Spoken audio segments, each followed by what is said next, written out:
As many of you know, COVID-19 has been making a slow and steady comeback as of lately.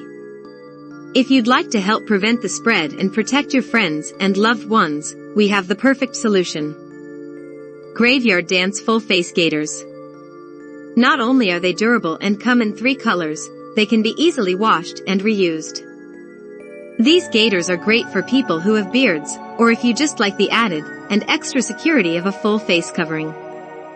We also have many other items such as regular masks, t-shirts, hoodies, and even coffee mugs and cell phone cases. Wearing Graveyard Dance memorabilia is not only a great way to show support and help keep our channel going, it's also a great conversation starter to meet potential friends who are into the same things you are. The link is in the photos. You can also find them in the links in the description box below, or there is an official merch store at the top left corner of our website, graveyarddance.com. Okay, let's get on to today's story.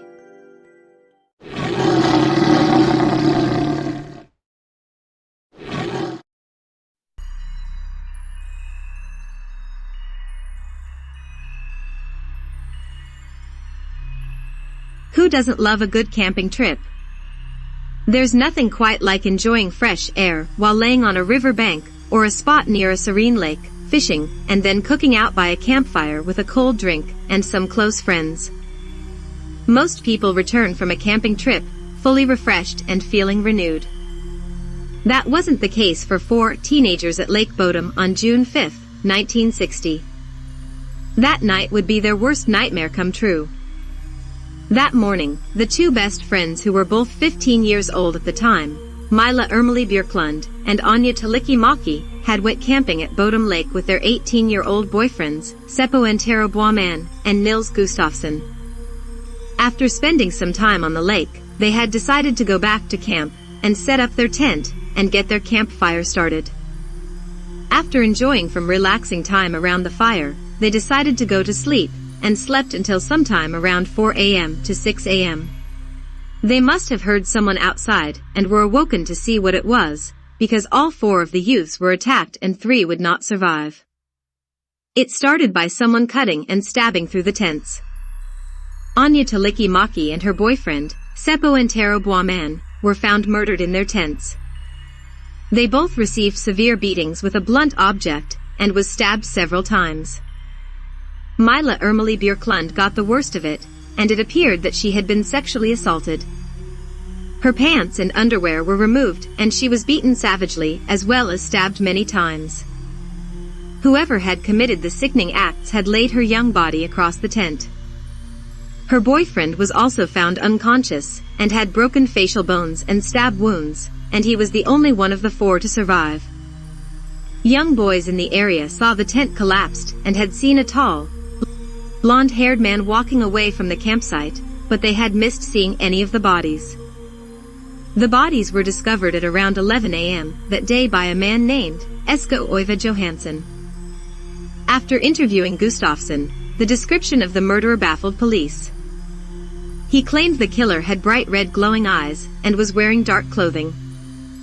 Unsure if he really saw what he saw, or was confused by head injuries, police ended up proceeding in their investigation, and made so many mistakes along the way, it's made solving the case almost impossible. After interviewing the teenage boys who were bird watching, they had a new description of a suspect. The tall, blonde-haired man. Who was he though? Clues as to who it could be would be revealed, but not for many years to come. The police's first mistake was not cordoning off the crime scene. Very little of the evidence was even bagged. Their next blunder would be allowing a crowd of police officers and other people to trample around and disturb the evidence. They even brought in soldiers to look for various small items that were stolen from the scene, without even really bothering to look for things like footprints or other evidence. The police botched the investigation so horribly that even if they had found the murderer, proving the case would be a huge battle. The case sat unsolved for nearly 4.5 decades before an arrest would be made. One of the initial suspects was a man named Carl Valdemar Gillström. Gillström lived on the lake and was said by all the locals who were interviewed that he was a very sick, violent man who loved to throw rocks at campers and threaten to fight them. He had even told police that he had done it, but they did not take him seriously because he was mentally unwell. Gyllström isn't who they arrested though. He passed away by drowning in the lake just 9 years later. Most people who knew him believed it was a suicide.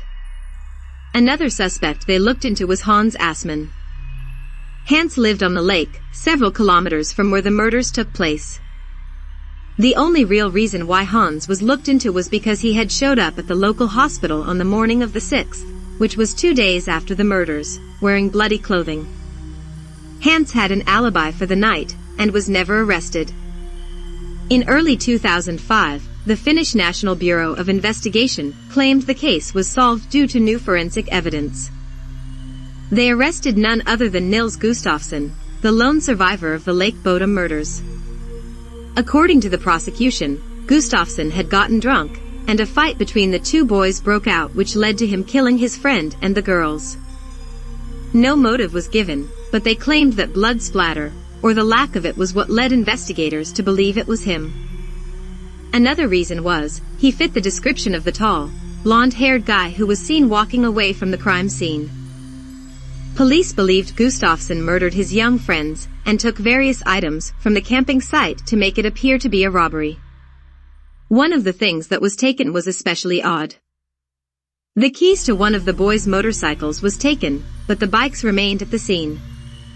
That was another reason they believed Gustafsson was their man. The jury didn't agree. On October 7, 2005, Gustafsson was acquitted of all charges. To this day, the Lake Bodom murders have remained unsolved.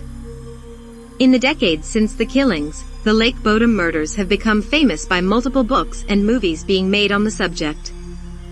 There was even a heavy metal band called Children of Bodom, who got their name from this infamous case. What do you think? Do you think you know who did it? We'd love to hear your comments in the comments section below.